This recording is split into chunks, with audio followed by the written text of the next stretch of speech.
Olá pessoal, boa tarde, tudo bem? Bem-vindos à nossa atualização do meio-dia. Prazer enorme poder ter esse espaço privilegiado de conversa com vocês. E a pergunta que fica é: será que o novo presidente americano vai salvar o Brasil? Isso porque tem duas opções, né, para isso. Porque tem um grupo de pessoas de oposição ao governo brasileiro que está pedindo para que os americanos salvem o Brasil, fazendo uma atuação direta ali para ajudar o Brasil a sair da crise sanitária, né? Então tem duas maneiras, né? Tem uma maneira em que eles querem que os Estados Unidos ajudem o Brasil tirando o presidente brasileiro de cena, e tem outra maneira que eles podem ajudar o Brasil trazendo imunizantes para o Brasil, né? Porque agora eles estão com uma política lá nos Estados Unidos de que tem muitos lotes ali dos imunizantes que estão parados lá, e eles estão com esse projeto de ajudar, né, as outras nações que estão precisando de ajuda, né? Inclusive o atual presidente americano deu uma manifestação ali dizendo que talvez é possível que os americanos voltem à normalidade até o feriado do dia 4 de julho, em que eles poderiam ter a oportunidade de fazer um churrasco, né, e estarem juntos em família e tal. Então ele está com essa visão mais positiva, né? Isso talvez para a tristeza daqueles que acharam que só porque o presidente americano mudou, né, esse novo sendo do Partido Democrata, colocaria o Brasil ali numa espécie de lista negativa, né? O Brasil ia ser deixado de lado porque não seguia a mesma visão de mundo deles, né? Parece que essa ideia aí está sendo infirmada, né? Está deixando de ser confirmada. Segundo o New York Times, né, o presidente americano está tentando ali viabilizar a permissão do envio de alguns tipos de imunizantes para países que estão com dificuldade, né? O problema é que esse imunizante específico que eles estão com vontade de mandar ainda precisam do aval da agência sanitária americana, né, a agência reguladora americana, que ainda não permitiu, né, que a empresa retome os estudos sobre esses temas no território americano, né? Esse problema foi trazido à tona, né, depois que eles tiveram alguns probleminhas lá. E aí a ideia, né, é que caso a agência reguladora libere esse tipo de medicamento, eles podem fazer com que esse medicamento seja distribuído aí para os países que estão precisando, né? Ia ser curioso, né, o pessoal pedir para os americanos nos ajudem, né, tirando de cena o presidente, mas na verdade pode ser que no final das contas ele ajude trazendo esses imunizantes aí e acabem, no final das contas, dando um apoio, né, ao governo brasileiro. Então, é uma situação inusitada que a gente está vendo. Vamos ver como é que isso vai se encaminhar, né? Claro que está todo mundo torcendo, infelizmente, né, em cenários como esse a gente vê pessoas torcendo ali, às vezes, contra, assim como fizeram nos Estados Unidos, né? O que acontece lá repete o que acontece aqui. Lá nos Estados Unidos, no ano de 2018 ainda, eu falei para vocês que um apresentador americano famoso, né, o comediante Bill Maher, ele disse que uma recessão salvaria, né, os americanos de um segundo mandato do presidente americano. Aí falaram para ele: poxa, mas uma recessão prejudicaria principalmente os mais necessitados, né? Aí ele falou: mas uma recessão a gente supera, a gente não conseguiria superar um segundo mandato do presidente. Então, é a mesma coisa, né? A gente vê acontecendo aqui no Brasil, e como eu disse até no vídeo que lancei mais cedo, a gente não precisa ficar elucubrando muito para entender a realidade que nos cerca, basta a gente olhar ao redor, e olhar ao redor envolve olhar o que aconteceu lá em território americano também. Então, a gente tem aí um bom referencial para ver para onde, né, as coisas estão se encaminhando.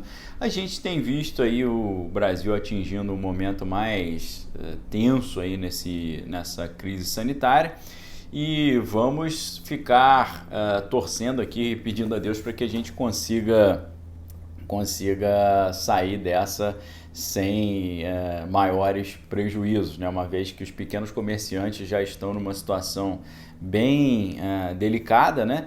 Fora as pessoas que estão com entes queridos, né, passando sufoco nessa situação toda. Nesse cenário, As pessoas mais necessitadas têm aí um pequeno alento, né? Porque o Congresso aprovou a versão final do auxílio emergencial, que deve ser de R$ 250, mas que deve ser pago somente a primeira parcela no mês que vem, né? Vamos ver como é que esse negócio aí vai se encaminhar. É claro que nós já vimos, né, apesar de que o auxílio emergencial é um negócio que desagrada a maioria do pessoal que é mais liberal, né, que é contra esses gastos exacerbados do governo, mas nós sabemos que ano passado, caso não houvesse o auxílio emergencial, pessoas ficariam completamente zeradas, né, em termos de posse de renda e de caminhos aí para conseguir sobreviver. A única ressalva que nós fazemos é isso se transformar num auxílio permanente, né? Em vez dos estados incentivarem a autonomia das pessoas, né? As pessoas terem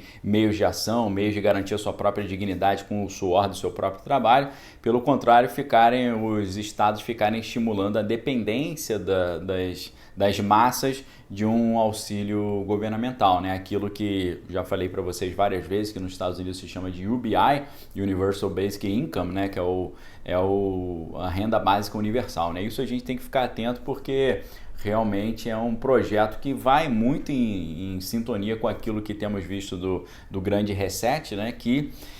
Pessoal, 2020, no final das contas, foi um ano da preparação, né? Foi um ano que viabilizou o terreno para o grande reset. Mas o grande reset ele não foi implementado em 2020.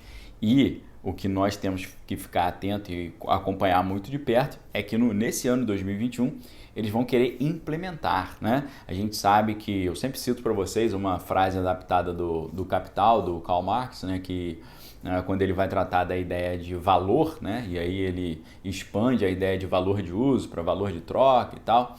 Ele diz mais ou menos, né, que o valor de uso é o suporte material do valor de troca. Ou seja, para que uma mercadoria, na análise de Marx, seja trocada, ela tem que ter uma utilidade, ela tem que ter um uso. Ou seja, ela tem que preencher uma necessidade, ela tem que cobrir um vácuo ali, um buraco. Então, tudo no mundo funciona mais ou menos assim. Você cria a necessidade e você satisfaz a necessidade, né? O ano de 2020 ele criou a necessidade de uma nova visão sobre as questões do mundo. Agora, não que o grande reset seja a melhor resposta, mas eles vão capitalizar em cima dessa situação em 2020. Em 2021, dizendo que surge então a necessidade de um novo contrato social, de uma nova relação entre as pessoas com os governos, dos governos com os outros governos internacionais, relação também das pessoas entre si, uma nova estrutura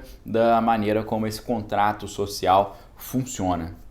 Então só temos que ficar de olho com relação a isso, né? E também aquela ideia da internacionalização de uma visão de mundo mais centralizadora, mais controladora, né? Porque coisas que aparecem como grandes avanços, como o PIX, né? Central Bank Digital Currency, moedas centralizadas dos bancos centrais, é um negócio que preocupa muitos estudiosos por aumentar ali a invasão à privacidade, né? O monitoramento estatal. Então vamos ficar atentos aí, porque pode ser que nós estejamos caminhando exatamente para aquele ponto em que os cabeças ali do Fórum Econômico Mundial e todos os que coordenam essas grandes agendas internacionais, pode ser que a gente esteja caminhando exatamente para aquela agendinha deles, né? Mas não explicitamente, às vezes implicitamente. E sempre, né, a gente não pode esquecer esse mote, porque isso é muito importante para a gente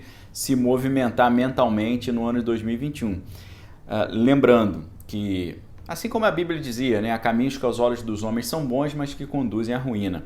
Sempre coisas que são muito negativas, muito geralmente, né, existe uma frequência grande disso, muito frequentemente coisas que são extremamente negativas e prejudiciais são apresentadas como grandes soluções. Então temos que ficar de olho, porque o mundo está sendo colocado numa situação limite, numa situação de desafio econômico, desafio à saúde, e às vezes numa situação de medo, de preocupação, a humanidade acaba aceitando soluções que surgem como mirabolantes e rápidas, mas que na verdade podem trazer grandes problemas, né? Tem uma frase aí que eu não me lembro a autoria que diz mais ou menos assim, que grandes problemas sempre tem soluções muito simples e muito ruins, né? Então, sempre tem um cara que fala, eu criei uma solução muito simples para esse grande problema. Geralmente essas soluções acabam trazendo outros problemas que a maioria não conseguiu ver no primeiro momento. Então, vamos ficar muito atentos com relação a isso, tá certo, pessoal? Se inscreva no canal, caso ainda não seja inscrito. Dá uma olhada na promoção aí na livraria, livros para você se situar no mundo que a gente está vivendo, como Manual de Sobrevivência do Conservador no século XXI.